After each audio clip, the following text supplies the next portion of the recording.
Okay, so in the last video we talked about sets. We introduced the idea of a set. We talked a little bit about basic terminology, basic notation. In this section we're going to take it a step further and we're going to talk about what we call a subset. So a subset is a set, but it's a set as related to another one. So now rather than taking just one set, looking at one set at a time, we're going to start adding on more than one. We're looking at comparison between sets. So let's define a subset. So the set A is what we call a subset of B if every element in A is also contained in B. The notation for this, to say that two elements, one is the subset of another, is going to be this notation. So A is a subset of B. That's how we would read that.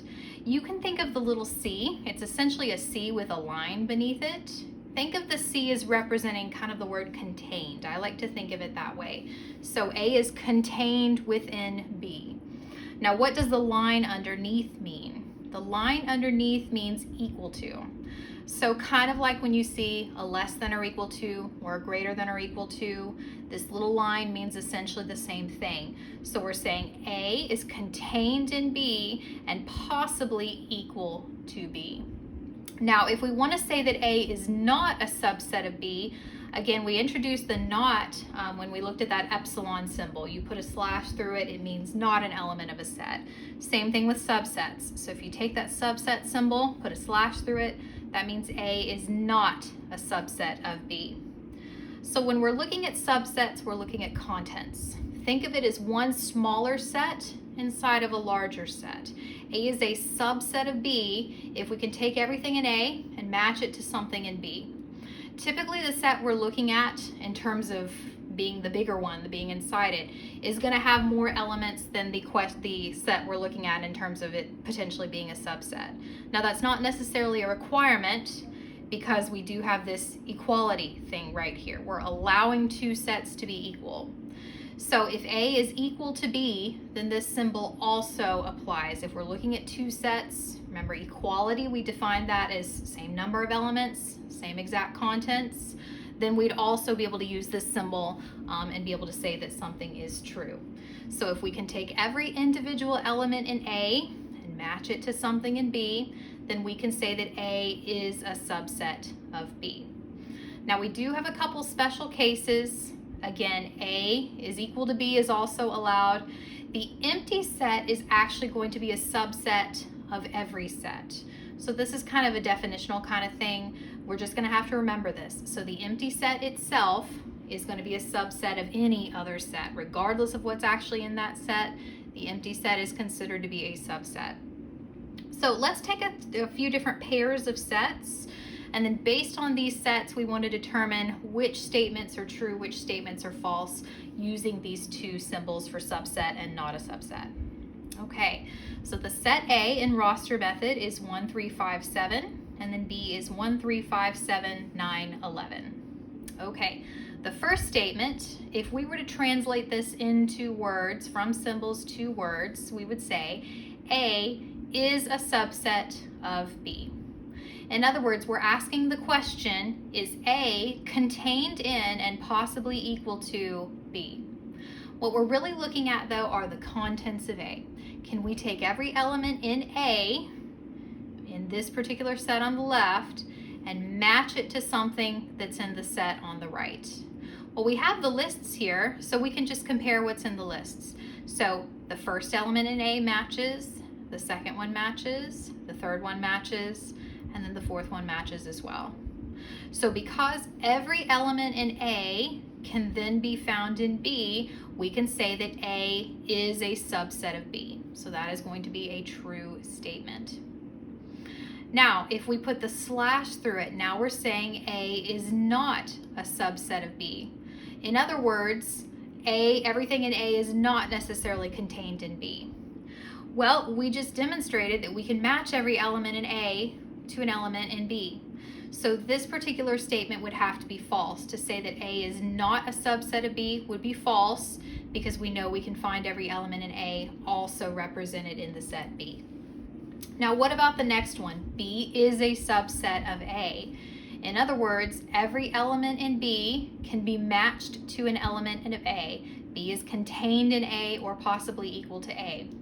Well, same kind of thing, but now we're going backwards. So now we're starting with the elements of B, and we want to make sure that every element in B can be matched up to something in A. So starts with 1, the 1 matches, okay, the 3 matches, the 5 matches, the 7 matches, and then we get to the 9, and now we can't match the 9 to something.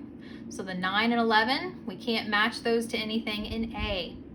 So B is a subset of A is a false statement. B is not contained in A because there are certain elements in B that can't be matched up to something in A. B is not a subset of A. Well, we just showed that B isn't a subset of A, so B is not a subset of A is going to be a true statement.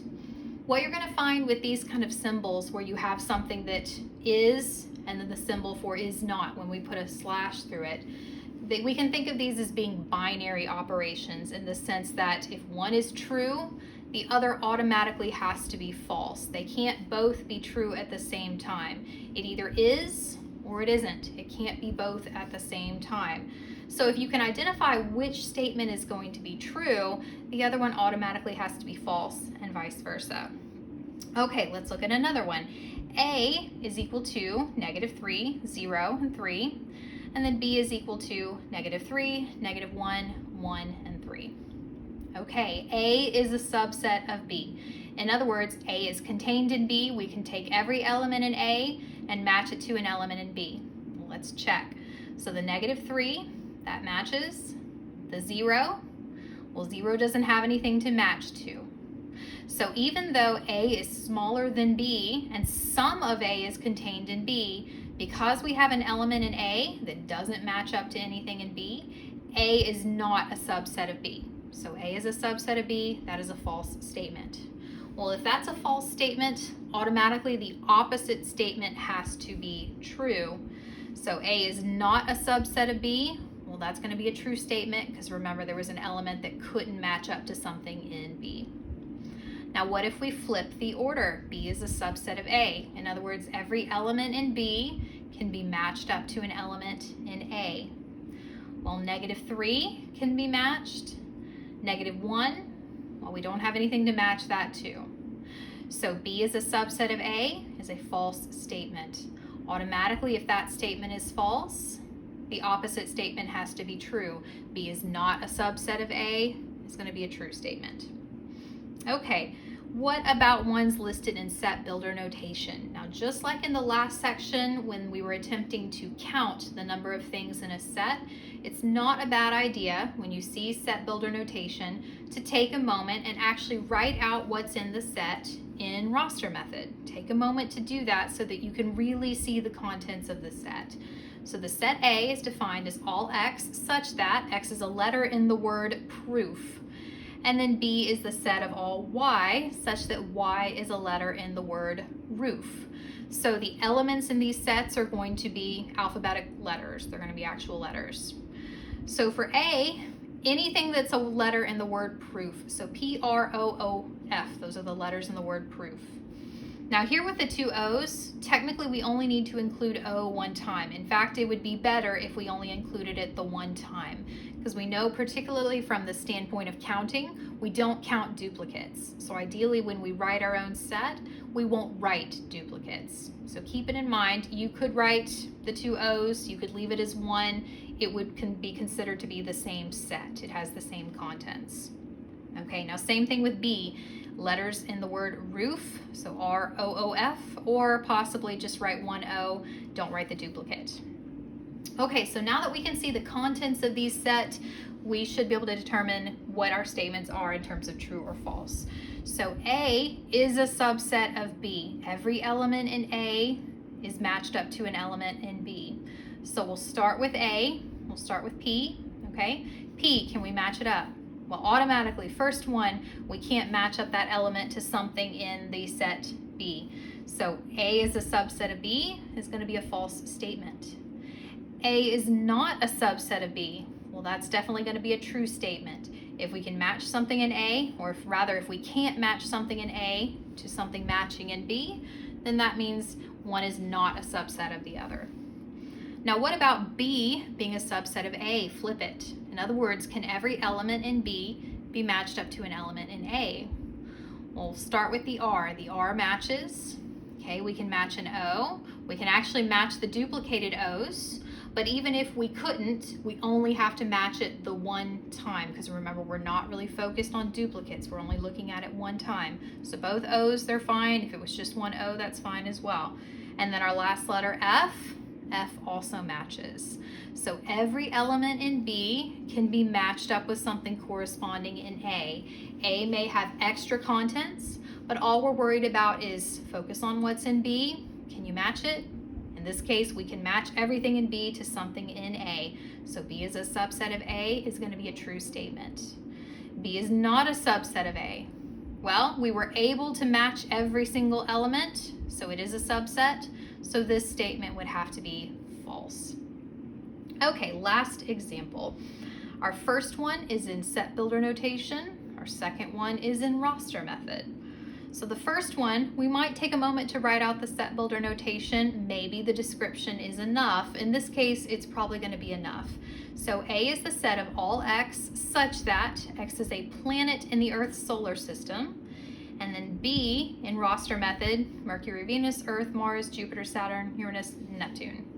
And then I have a note below. Pluto is no longer classified as a planet. Poor Pluto. So strange. When I was growing up, Pluto was a planet. Now it's no longer a planet. But from the context of this problem, it's important to keep that in mind. Okay. So we could make a list of what's in set A if we want, but in this case, we're probably not going to have to. Think about what the description represents and think about the contents in the set B. There's a specific relationship between A and B in this case. So first statement, A is a subset of B. In other words, every element in A can be matched up to something in B. Well, we don't see the individual elements in the set A, but think about what would be contained in the set A. Anything in the set A is going to be a planet in our solar system. So Mercury, Venus, Earth, Mars, so on and so forth, all the way out to Neptune. Well, if we were to make the list, that list, each element would match up to the elements in the set B. So every element in A is contained in the set B. A is a subset of B. That's going to be a true statement. If we negate, that's the term for putting a slash through something. If we negate that statement, that makes it a false statement. So A is not a subset of B. Everything in A cannot match up to everything in B. That's going to be a false statement. Now what about B is a subset of A? In other words, everything in B can be matched up to something in A. Well, if we were to look at the contents of B in roster method, could we match up all of the individual elements in B to something contained in A? Again, keeping in mind we don't actually have a list for A, but think about what's in A. Everything in A is going to be planets in the solar system. Well, we can take all of these individual items, also planets in the solar system, and match them up to something that is implicitly included in that set A. So B is also a subset of A. That's also going to be a true statement, which then means the opposite statement is going to be false. So this is a special case. Let's talk about that special case. For that last situation, notice that essentially what we showed is that a set is a subset of itself. Why were these two sets related in the way they were? Because notice with all the previous ones, this second one excluded because neither was a subset of the other. For the first one, A was a subset of B, but B was not a subset of A. For this one, A was not a subset of B, but B was a subset of A. It worked one way, it didn't work the other way. It actually worked both ways here. So A was a subset of B and B was a subset of A. Why is that the case? Well, it's the case because think about what these sets represent. A is the set of all the planets and B is this list of elements, which also represents the set of all planets. So A and B are actually the same set. They're written in different ways. One's written in set builder notation, one's written in roster method, but they actually represent the same set contents. So we could say that they are equal sets, same size and same contents. Well, if they're essentially the same set, one is contained in the other, and then vice versa, essentially what we're saying is that a set is a subset of itself. Every element in one set is contained in that set itself. And again, that happened for this example because the two sets were actually equal. They actually represented the same thing. Now, when we use the term subset, though, sub means underneath. It means subordinate, underneath, something like that. So typically we're thinking of a smaller set contained in a larger set, something more like the first example, where A was a smaller set contained within the larger set. Otherwise, we just have the same set, right? So why would we really call it a subset? Sub meaning underneath, somehow less than. Well, we have another term, another qualifier we can use for this word subset if in fact we're just interested in those situations where one set is truly contained in the other, but they're not equal. We use the term proper subset. So A is a proper set, proper subset, It's a proper subset of B if every element in A is in B, so we meet that subset requirement, but they are not equal.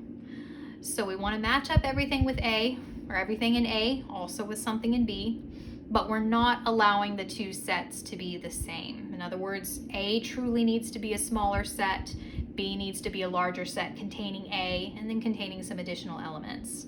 So the notation here is very similar. All we do is drop off the bar underneath the C. So remember, the bar meant we were allowing equal to, kind of like less than or equal to, greater than or equal to. When we use the notation for subsets, it's contained in or equal to. If we only want to consider true subsets, the ones where we're not allowing the two sets to be equal, we're looking for proper subsets, and that's going to be in the notation. It's just the C. So think of it as the set A is contained in the set B. It's one set sort of inside of the other set. So if we're going to compare the two notations, this symbol, the one with the bar underneath, means the set is contained in and possibly equal to. Now that doesn't mean they have to be equal. It doesn't mean the two sets have to be like the two in that last example. It just means we're allowing for that possibility. If they are in fact equal, then we'll allow that symbol. If they're not equal, we'll still allow the symbol. Now this particular symbol is actually stricter. So this is allowing one extra case that this particular one does not. This means we're looking for a set contained in the other, but not equal to. So this statement is true certain times. This statement using this symbol is going to be true certain times. They're almost the same, but again, the only difference is this particular symbol is going to allow equality. This particular symbol is not. So let's look at some examples using these two symbols. Now keep in mind this proper subset symbol, if you were to put a slash through it, means the same thing as any other slash. It would mean it's not a proper subset. Okay, so in set builder notation, A is all X such that X is a person and lives in San Francisco. And then B is all Y such that Y is a person and Y lives in California. Okay, so definitely one of these sets is larger than the other. People in San Francisco, okay, that's a big set. But if you think about all the people in California, well, that's a vastly larger set.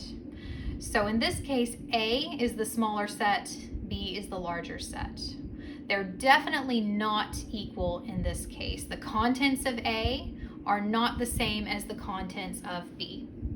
Here's our first statement though. A is a subset of B. In other words, can we say that every element in A, everything that's contained in A, is also contained in B and possibly equal to? We're allowing the possibility of equality. They don't have to be equal, but we're allowing for that possibility. Well, can we match everything with A, everything in A with something in B? Well, if A is everyone living in San Francisco and B is everyone living in California, then everyone living in San Francisco is also someone who's living in California. So anyone who falls into the set A automatically has to fall into the set B. So we would be able to match every single name from one set to the next. So A is a subset of B, that's going to be a true statement. Now, just a tad stricter, A is a proper subset of B. In other words, we can match every element in A to an element in B, and they're not equal. Well, we know we can match everything in A to something in B. Are these two sets going to be equal? Well, they're definitely not going to be equal. Think about everyone else who would be in set B. Everyone who lives in LA, everyone who lives in San Diego, anyone who lives anywhere else in California would be contained in the set B, but not in the set A. So set A is also a proper subset of B. It's contained in B, and it's definitely not equal to the set B. So A is a proper subset of B, also a true statement. Okay, next one. A is equal to 2468 and B is equal to 2846. First statement, A is a subset of B. In other words, everything in A is also contained in B. So this is our matching.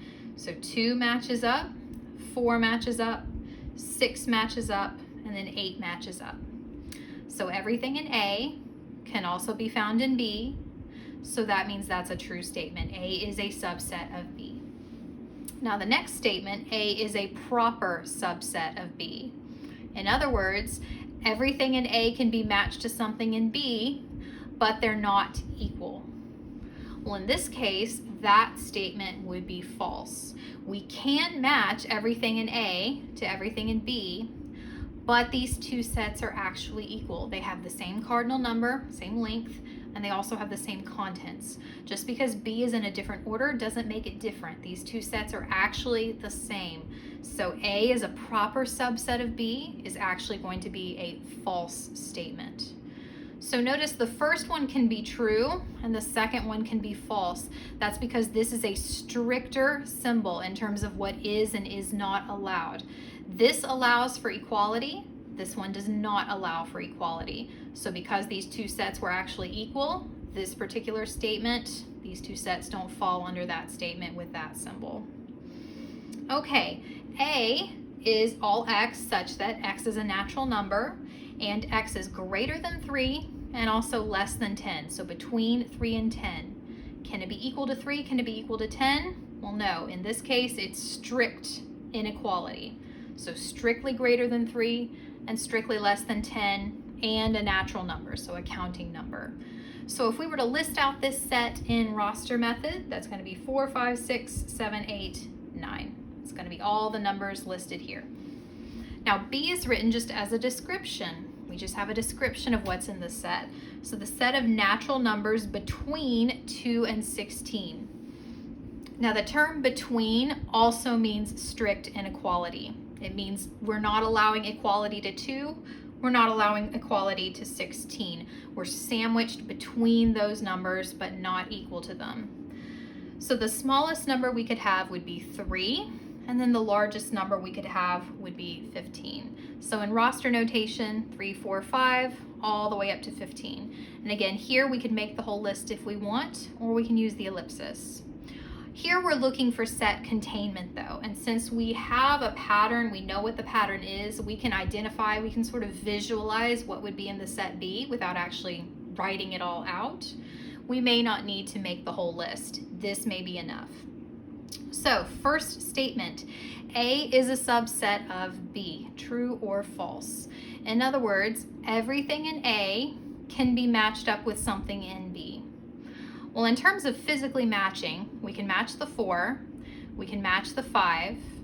We can't actually match 6, 7, 8, 9 in terms of directly being able to see and physically match things, but we know what this set represents. We know what's in this set, we know what the pattern is, we know the ellipsis just means the pattern continues. So 6, 7, 8, and 9 would also be contained in this set. So this would be a true statement. Every element in A can be matched to something in B, okay?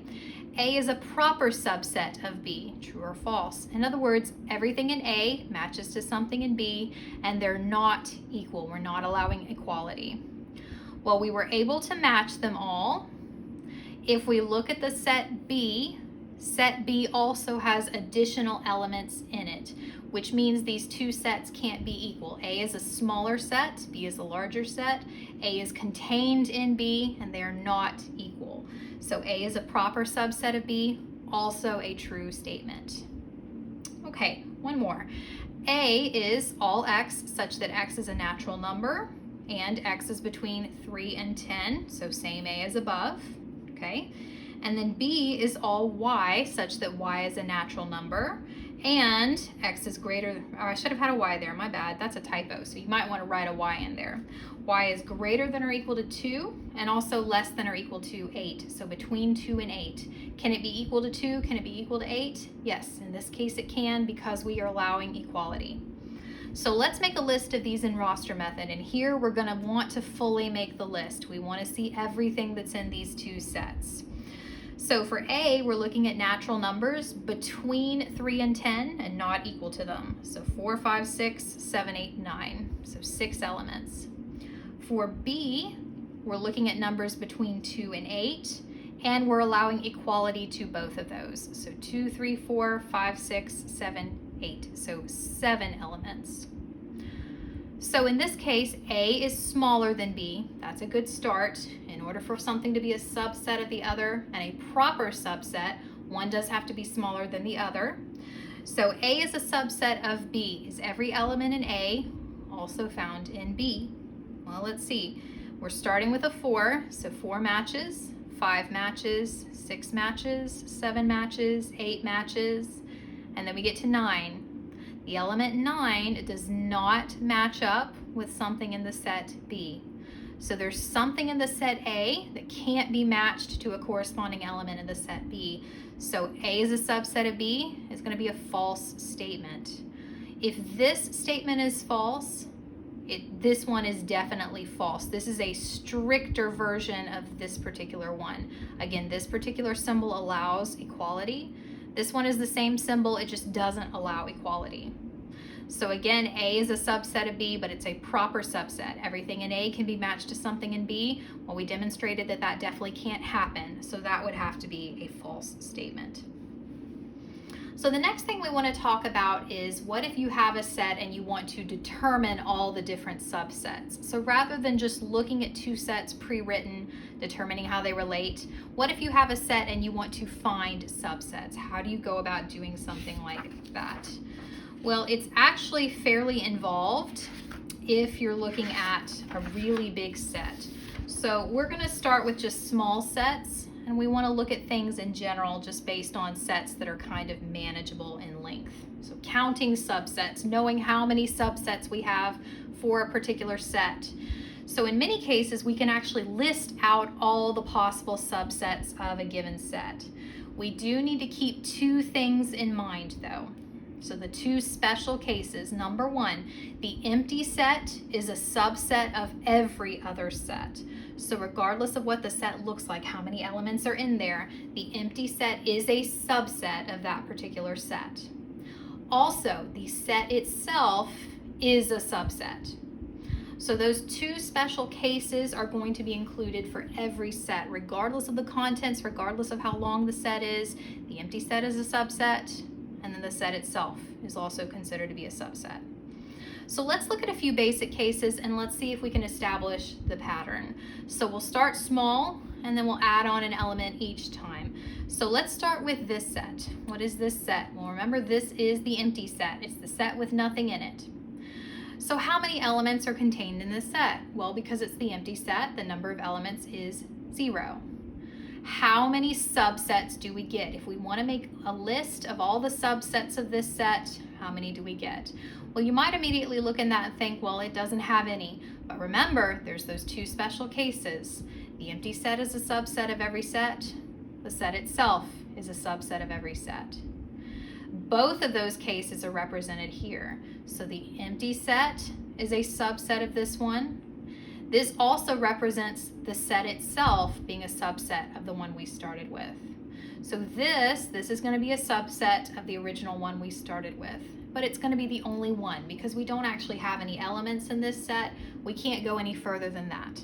So when we have 0 elements in our set, we're going to have a total of one subset, only one, just the empty set.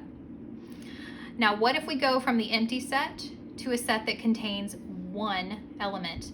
Now, keep in mind, it doesn't matter what the element is. These are generic. We could have numerical values, we can have letters, we can have anything we want. What we care about is how many elements are in this particular set. Okay, so this set has one element. Let's list the subsets. Remember those two special cases. The empty set is a subset, the set itself is a subset.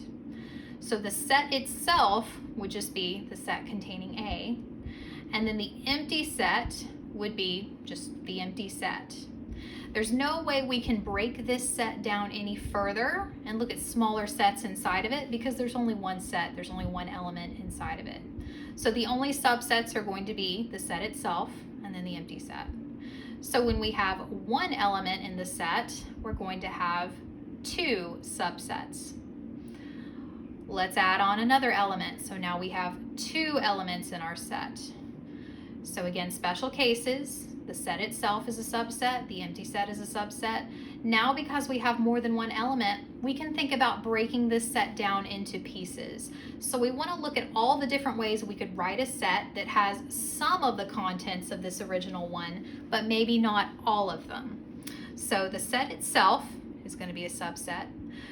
This one has length 2. There's two elements in this. So if there's two elements to start with, we can also think of breaking this down into subsets that only have one element. Well, that means we could have the set that only contains A, and we can also have the set that only contains B.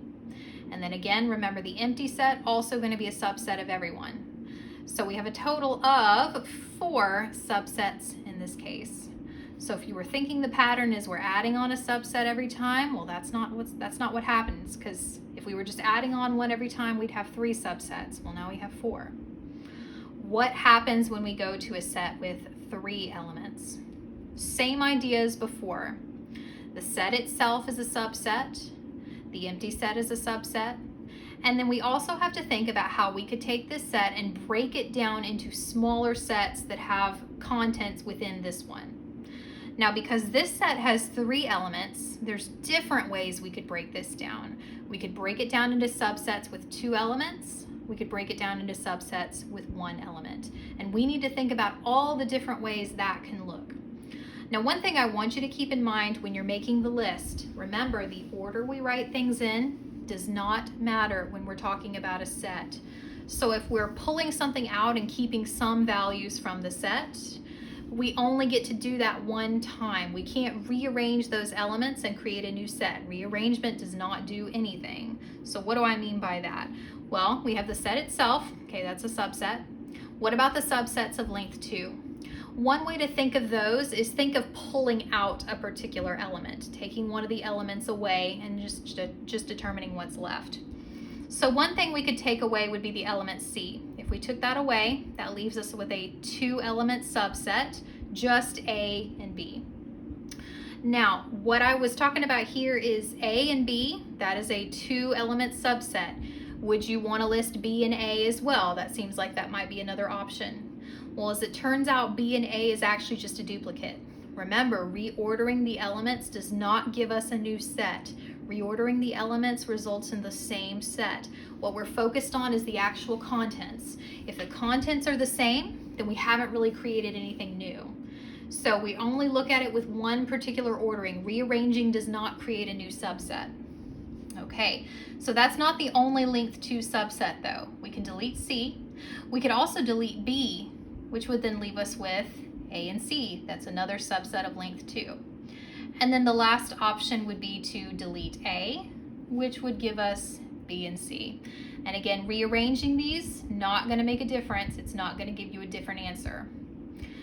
So we have length 3, we have length 2. We can also have subsets of length 1. That would be the individual items. So A by itself, B by itself, and C by itself. And then again, the empty set. So how many subsets did we find here? Well, the set itself, 3 length 2, 3 length 1, and then the empty set. So a total of 8. So again, this number is not increasing by addition. We're not adding on a fixed value every time. Here we added 1, here we added 2, here we added 4. So that's not the pattern. The pattern is that as we increase the number of elements, we increase the number of elements by 1 each time. As soon as we add 1 additional element, the number of subsets actually doubles.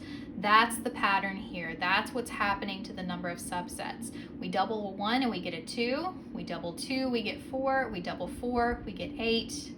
So you can probably figure out what would come after that. Double 8, you get 16, and then 32, and then 64, so on and so forth. So the way we generalize this is that we can say the number of subsets are going to be powers of 2. It's going to be 2 with a particular exponent. The exponent is going to be the number of elements that we started with in the original set. So based on this pattern, we can actually determine how many subsets we'll find for any set. This does not mean it's going to be a easy thing to do to actually list out all the different subsets. If we follow the pattern, again, a length 4 set would have 16 subsets. So you'd have to make a list of 16, and then 32, and then 64. It eventually gets to the point where it's just not a manageable thing to do. But if we're just interested in how many subsets we could form, this is going to be how we determine it. So the number of actual subsets, generic, not proper subsets, the number of total subsets allows for equality. It's going to be 2 to the n power, where n is the number of elements in the set. We also have a name for that. We call that the cardinal number. So we're taking 2, we're raising it to the power of our cardinal number, and that's going to give us the number of subsets we could find. So if we were to take 2 and raise it to the 0 power, well, oddly enough, that's 1. Anything to the 0 power is actually 1. If we were to take 2 and raise it to the first power, we get 2. Take 2 and square it, we get 4. Take 2 and cube it, we get 8. So that represents the number of subsets we'll find for any particular set. Now, if we're interested in proper subsets, remember that means the same thing, we're just not allowing equality. All that means is we're taking away one possibility. So we'll start with all the subsets, and then there's only one thing that's not allowed. The only thing that's not allowed is the situation where we're keeping the set itself. So each of those spots where we made a list and we included the set itself, which is defined as a subset. If we're talking about proper subsets, we can't allow that particular one. So if we take the total and just subtract the 1 that represents the set itself, that's going to give us the number of proper subsets, because that's the only one that violates that additional requirement. So let's look at a couple examples here, and then we will wrap up this one. So we want to find the number of distinct subsets and the number of distinct proper subsets for each set. Now, what does the word distinct mean here? Distinct means different. So it means we're not considering those cases where we took a subset, we rearranged the elements, and we're thinking of that as a different situation. Here, we're not considering rearrangement. If we rearrange it, we don't get a new answer. So distinct just means focus on the contents, not the order they come in. So this particular set, 2, 4, 6, 8, how many subsets does this have? Well, we could try making the list. It probably wouldn't be terrible here. But suppose we make the list and we want to verify that we found them all. That's a good thing to do, because in some cases that's going to be more difficult than in other cases, particularly as the sets get larger. If you want to make an actual list, how do you know you found everything? That's going to be something worth looking at. Well, here we have 4 elements. So our rule for subsets tells us that the number of subsets we have is going to be 2 raised to that power. So 2 to the 4th power, because we have 4 elements. Now let's talk about how you would enter an exponent into your calculator, because you're going to need to be able to do that here. So you'll type your base, your big number. In this case, it's going to be 2. Here is your button for exponents. So depending on the calculator you have, it may be in different places. If you've got this calculator, it's going to be over to the left. It's diagonal from the 7. You're looking for something that has an up arrow. The other thing you may see is something like an X with an exponent of Y. If you see a button that looks like that, that's also representing exponents. So if you're not sure where to find it on your calculator, when in doubt, go on YouTube, just type in your calculator model and exponents, something like that. I can almost guarantee you someone's done a tutorial on how to evaluate an exponent. So here we type our base, and then the up arrow is going to format a superscript. It's going to format an exponent for it. And then we want to hit 4, and then we just press enter. So 2 raised to the 4th power is going to be 16. So if we start with a set that has 4 elements, regardless of what they are, the number of subsets is going to be 16. Now, if we impose the further restriction that we want proper subsets, all we have to do is take away that one possibility where we're keeping the set itself as a subset. So take 16, subtract away that one case that we want to exclude. So that means there's going to be 15 proper subsets. Okay, next one, all x such that x is a day of the week. Well, again, we're not necessarily interested in the exact contents. We need to know how many items are in this set. So if we're talking about the days of the week, that's going to be a total of 7 items, all the way from Sunday to Saturday. Or regardless of what day you start with, go all the way to the next week, and that's going to be 7 days. So the number of subsets is going to be 2 to the 7th power. So type your base, 2, up arrow for exponent, and then we're raising it to the 7th power, which is going to give us 128. If we want the number of proper subsets, subtract off that one case that's not allowed, the case where we keep the set itself, and that's going to give us 127. Now for the last one, because it's in set builder notation, you want to take a moment, you want to write it in roster method. The risk with set builder notation is getting the count wrong. The count here is going to be very important. We need to know exactly how many elements are in this set.